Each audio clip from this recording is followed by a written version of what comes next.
I thought that I'd take this opportunity to respond personally to your YouTube comment, which someone pointed me at the other day from a forum, quoting you as, "This guy has it spot on." And when I clicked on the link, I watched your video with interest. I thought you might have something valid to say.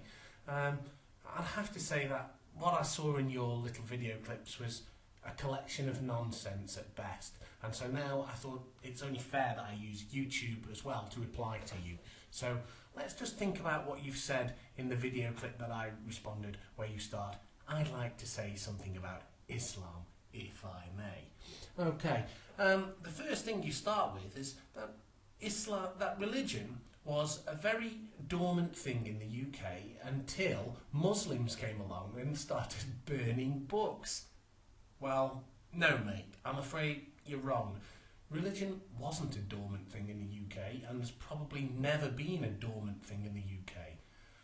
Burning books, well, a chap called Jacob Bothamley in 1650, he was publicly reprimanded for writing a book that was considered blasphemous. He had his tongue put through with a red-hot poker, and his books were burned in several towns to make an example of him. Now, that was 1650, nothing to do with Muslims.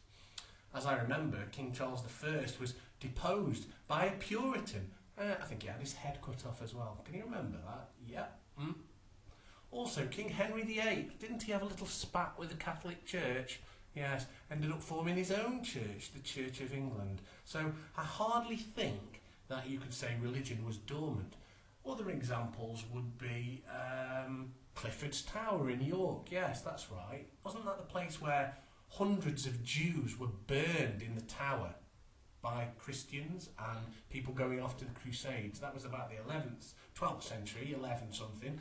Another example, oh yes, the Quakers. I almost forgot. The Quakers, the Society of Friends. Now, they were persecuted, weren't they, for their beliefs? In fact, hundreds of them, in fact, thousands of them were transported, jailed, prisoned, killed for their beliefs. So religion's never been a dormant thing in the UK. And to start your little YouTube diatribe off like that is quite frankly inaccurate.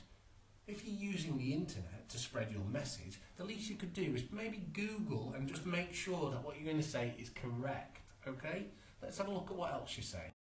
And it's this type of smugness, Pat, that perpetuates the situation that you've got now, with people believing these half-truths about people that they don't actually know, or probably don't have very much contact with. I'm not a religious person, but to me, to hear you call the Prophet Muhammad, who's a very central figure in Islam, a desert nomad with a psychological disorder, to me that is blatantly disrespectful. And I could understand how anyone who is actually religious and follows Islam could be offended by that. And if I was a religious person, I probably would be offended if someone insulted my prophet like that. So anyone who wants to reply to what you say there, I think they're well within their rights. Yeah, you say it, but I think you should really think about what it is you are saying when you insult someone like that. Is there a need for it? And what is the purpose for doing it publicly? Well, Pat, it seems to me that clearly you'd like some respect for your ideas, and you're quite vocal. You're using an internet tool like YouTube to get your ideas out. But let's have a look. When you started this clip, you started it with disinformation. Now that suggests to me that you didn't do your research and that you don't know what you're talking about. So clearly you've made no effort to think for yourself, have you? You just read it in the Daily Mail and you thought you'd come on the internet and spread what you thought you could pass off as your beliefs. Well, Pat, I guess that's easy for you to say, unless you are the one who's being victimised. Now, I personally see comments every day about Muslims and what they are like, what they do, how they are different. Most of these comments are made by people who have very minimal contact with Muslims beyond just a meet and greet situation.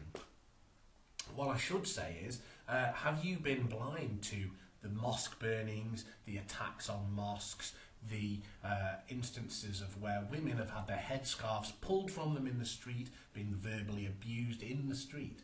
Now, to me, that sounds like victimization. Most of it's come about since the 9/11 attacks, which obviously we all know were totally tragic and wrong, but all Muslims are not responsible for that. Just as those people who died in those attacks were not responsible for acts of the Western world. I'd just like to say, can the media move their attention away from Islam? Are there other issues that are bigger?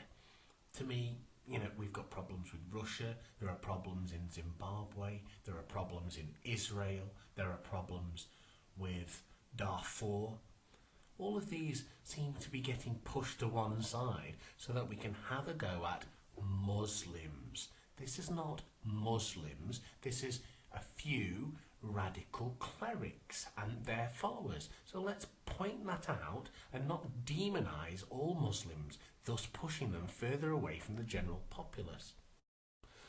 For me, the whole tone of your YouTube clips are just derogatory.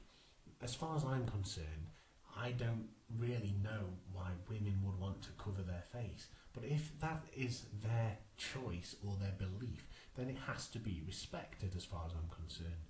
If they choose to do that, it's up to them. We don't have a law in this country that says you must not cover your face. It is against the Christian religion. We have freedom of religion. And if someone's religion says you should cover your hair, cover your face, then that's what they're doing. They're following their religion as the law prescribes them to be able to do so. You have to respect it. You can't go around calling people mentally ill because they're following their religion. Are nuns mentally ill? Do people go and pull nuns' wimples off? I don't think so. Who would deny them that?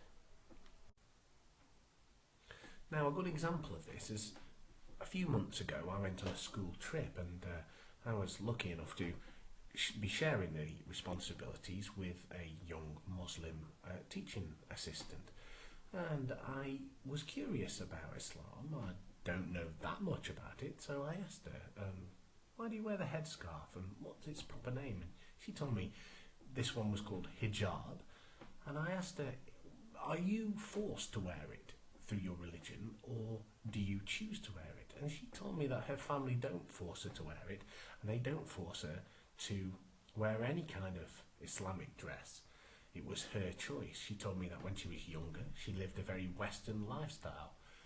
But as she got a little older, she felt like she wanted to be closer to her roots and her family history, and so adopted more traditional, strict dress because she wanted to follow her religion. And I think that's an admirable quality. She wanted to find herself, and that's why she did it. And I'd support anyone, Muslim or Christian or anyone who wanted to find themselves and get away from a decadent and wasteful lifestyle if that's what they felt they were having. You've summed up Islam in just a few minutes, and it's as easy as that, isn't it? Well, I'm afraid it isn't. Now, yeah, you may think I'm a young pup, and I'd have to say you're probably right compared with you, but a guy of your years and life experience, in my opinion, should be using his time to create videos with a more positive message. Now, perhaps the next Pat Condells video on YouTube will be about your experience going out into the wider community, engaging with some young Muslims and bringing them together with some white British kids from your area and getting them to understand each other a little bit better so that there's more hope for the future. Because while people don't understand each other, there will be distrust. Making videos on YouTube with a negative tone won't help anyone, will it? Let's see your next video. Take a more positive attitude about how similar we all are, rather than pointing out all the differences that can be easily exploited.